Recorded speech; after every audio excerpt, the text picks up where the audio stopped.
Besokannya, Minato dapat jeruk sekotak dari mamanya di kampung.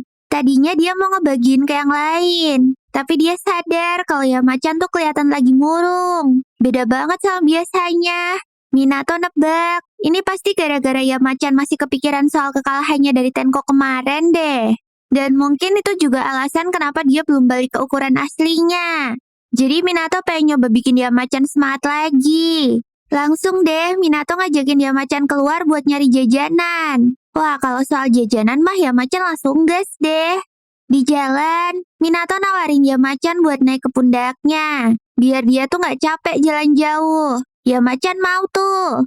Minato terus nanya, apa ada tempat yang pengen Yamacan datengin? Yamacan malah ngarahin Minato ke kantor majalah favoritnya dong. Katanya dia pengen ngomong sesuatu ke direkturnya. Jadi Yamacan langsung masuk tuh.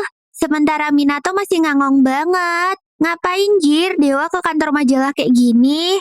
Di dalam gedung ada pria bernama Toda yang lagi ngedumel. Soalnya akhir-akhir ini dia sering banget kerasukan roh jahat. Terus tiba-tiba dia papasan sama presiden perusahaan. Presiden seneng tuh ngeliat Toda. Katanya artikel bulan lalu soal jajanan tradisional tuh viral banget. Presiden bilang kalau Dewa Gunung pasti suka deh bacanya. Dan Presiden gak sabar nunggu artikel berikutnya. Sambil lanjut jalan, Toda mikir, gak mungkin lah artikelnya dibaca Dewa. Halunya kebangetan deh tuh Presiden. Tiba-tiba roh jahat yang selama ini ngeganggu Toda muncul lagi dong dan langsung nyekek dia. Toda gak punya tenaga buat ngelawan. Dan situasinya tuh udah bahaya banget. Untungnya sebelum roh itu ngebikin dia pingsan, Yamacan muncul di depannya dan langsung ngusir roh itu.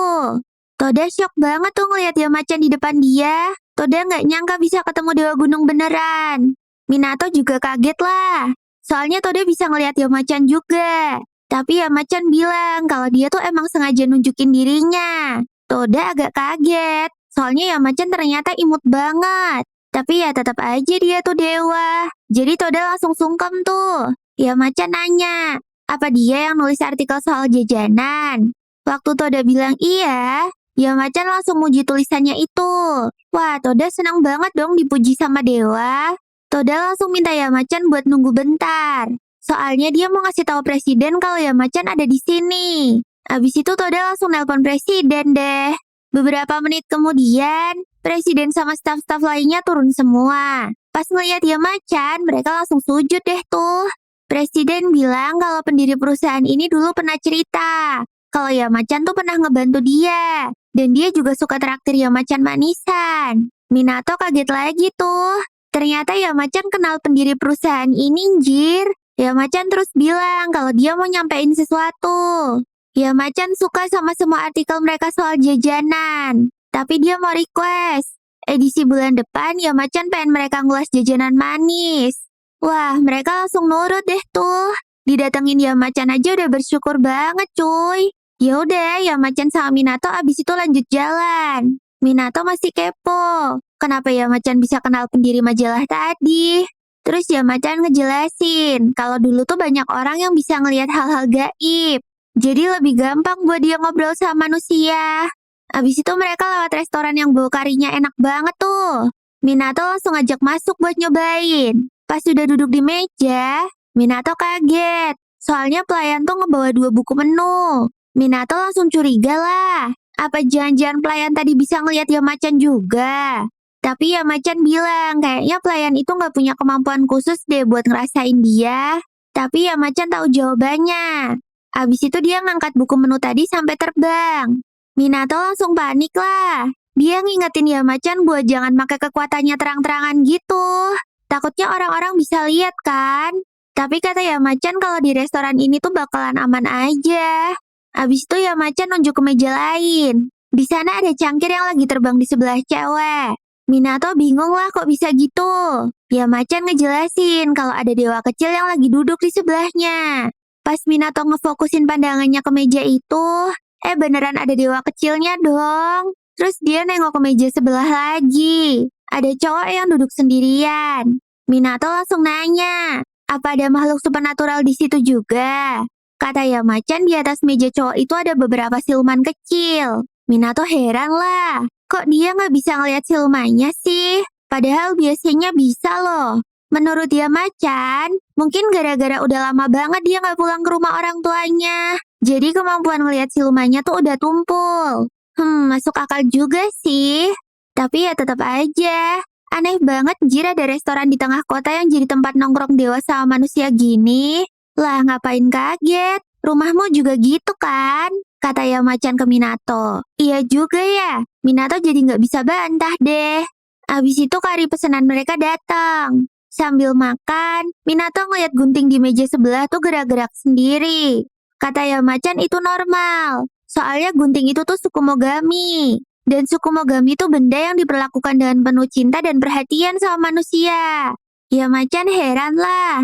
Kenapa Minato nggak tahu sih? Padahal di rumahnya ada satu loh. Lah Minato malah baru tahu tuh.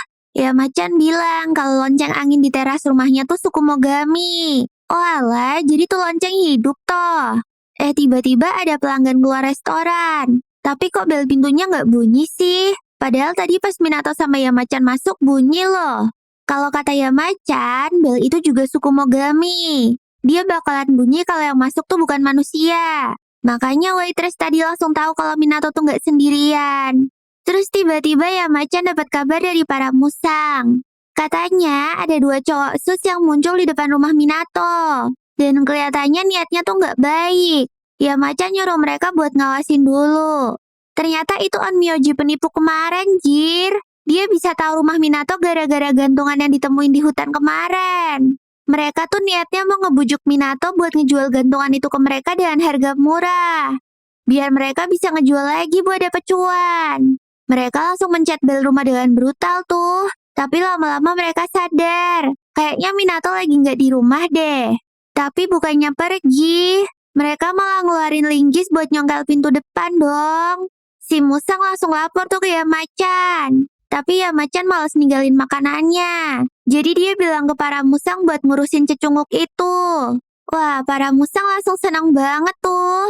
Mereka udah punya rencana jahat. Pas 2 orang sus itu lagi nyongkel pintu, tiba-tiba gerbangnya kebuka sendiri. Mereka mikir, palingan pemiliknya lupa ngunci. Ya udah, mereka langsung masuk deh buat nyari gantungan itu. Tapi anehnya yang mereka temuin cuma lorong kosong yang panjang banget dong. Padahal dari luar rumahnya nggak segede itu loh. Dan entah kenapa mereka terus-terusan nyium bau jeruk. Padahal nggak ada jeruknya sama sekali loh. Oh alah, ternyata para musang yang bikin ilusi itu. Terus tiba-tiba mereka ngeliat lorongnya runtuh dan kegelapan mulai ngejar mereka. 2 orang tadi langsung lari kenceng banget dong. Tapi akhirnya kegelapan berhasil nangkep mereka. Pas sadar, mereka udah ada di luar rumahnya Minato lagi. Pas tahu kalau rumah ini gak beres, mereka langsung cus kabur deh. Makanya jadi orang tuh jangan jahat-jahat woi. Sementara itu, ya Macan sama Minato baru kelar makan. Minato masih kepikiran. Soalnya dia ngira kalau bikin ya Macan senang dia tuh bakalan balik ke ukuran normal lagi. Tapi ya Macan kelihatan santai aja tuh. Jadi Minato juga nggak gitu khawatir. Pas jalan pulang, Minato ngeliat ada nenek-nenek lagi sembahyang di salah satu kuil kecilnya ya Macan. Dia juga ngasih persembahan gitu. Nenek itu nanya, apa Minato juga mau berdoa di sini? Tapi sebelum Minato ngejawab, tiba-tiba anaknya datang dengan panik. Katanya perjalanan ke sini tuh bahaya banget. Dan dia udah ngelarang ibunya buat gak datang ke sini sendirian. Tapi si nenek bilang kalau dulu ya Macan tuh pernah nolong dia. Jadi dia harus ngasih persembahan sesekali. Habis itu mereka langsung pergi deh. Minato langsung mikir kalau ya Macan tuh keren banget. Soalnya dia masih dicintai sama orang-orang di sini. Pas dia nengok, ya Macannya udah balik ke ukuran normal dong. Mana lebih silau lagi dari biasanya. Minato aja sampai kesilauan tuh. Si ya Macan cuma ketawa aja dong. Soalnya dari kemarin kan dia udah bilang bakalan balik ke normal lagi. Ya gimana, Minato kan khawatir cuy.